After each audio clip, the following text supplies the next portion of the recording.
Greetings, we are Marshall, Carter and Dark Limited, operating worldwide in the wells of shadow. Recruiting clandestine, in the shade of the year back alleys. Why do rich people care about making money? The poor, certainly, need to care about doing so. When one's resources are only enough to scrape by, money's all that matters. It is important for the middle class as well. Looking after their spouses, their children. There is a culture of dependence that weights them down. The rich want to make money because they can always become richer. There is always another echelon of wealth to rise above, some degree of opulence that is beyond their grasp. They drive to even further heights, seeking to slake their thirst for coin. They care about making money simply because they can. To do so, the rich exploit people far below them on the social ladder, the poorest of the poor. To the oil magnate, to the harsh dictator, to the kings and queens and lords and ladies, the common people are specks of dirt. To Marshall, Carter and Dark, the rich are unto ants. People, regardless of social standing, are all the same. The poor may spend their savings on worthless yet treasured trinkets, sold by the middle class. The salaryman may splurge on a pretty ring for his wife, the profits of which go into the pockets of wealthy mining boss. In the same way, the gullible rich will burn millions of dollars on a single impossible object. Everyone is willing to waste their precious money on something out of the ordinary. But value is artificial. The poor spend their pennies on mass-produced china, convinced that it has some worth to it. The rich convince the middle class that diamonds are rare and valuable, despite the stones being retrieved in Africa by the billion. Marshall, Carter and Dark convince the rich that the impossible is invaluable, while an artist on a street can twist a die into a hypercube. The methodology of such a scheme is quite simple, but the critical step is to gain a market monopoly. If you are the only seller in town, you can set the price at any level you desire, so long as you can drum up demand. In this regard, Marshall, Carter and Dark have the advantage. For hundreds of years, they were the only peddlers of anomalous wares in the world. They had the time to gain the capital, and with that capital they can now outprice even the most competitive upstart. While organizations, such as the Foundation, the GOC, and the Horizon Initiative resent the company's existence, they are unable to deal with such an unassailable economic powerhouse.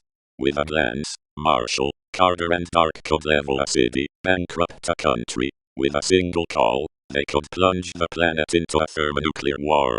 Yet, to the eternal relief of all, they are the least volatile players in the anomalous field. After all, if the veil of secrets were to break, their trinkets would become worthless, their business would crumple and dissolve.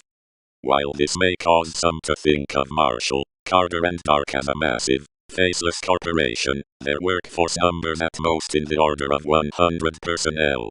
Their operations are directed and streamlined, maximizing efficiency and minimizing cost.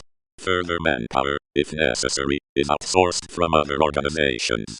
Those in the highest positions of power are perhaps the most mysterious.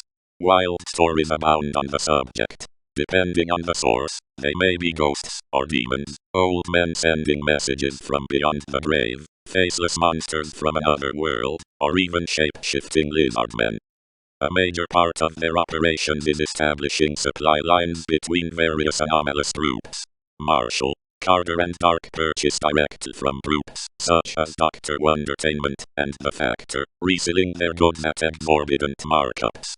Prometheus Labs gladly supply the group with their latest research, in exchange for samples of exotic and complex anomalies.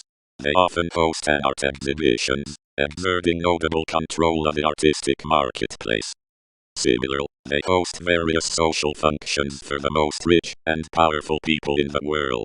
With hooks throughout Europe, America, Russia and China, there is never trouble finding a market for given item. They are, of course, willing to sell to empire. Groups such as the Chaos Insurgency are some of their most valuable clients. Perhaps the organizations most opposed to Marshall, Carter and Dark are the Man Charitable Foundation and the Serpent's Hand. Man Charitable often attempts to sabotage their operations due to their restrictions of anomalous goods to the upper class. However, their limited range and resources makes them more irritating than threatening. The Serpent's Hand, meanwhile, are direct and open antagonistic, caring neither for the veil of secrets or the company's continuing practice of anomalous human trafficking, and impossible to economically intimidate. They represent the only pervasive threat to the group's operations. Without question, Marshal, Carter and Dark are one of the most important pieces on the chessboard of the anomalous world, occasionally putting other players into check, but never into mate. For Marshal, Carter and Dark, the planet is an intricate network they have secured safe beneath their thumb, where winning and losing are meaningless terms. There is no need to move pieces when you can move the board. When you can end the match at end time, there's only one reason to continue. It's all about playing the game. Join us today.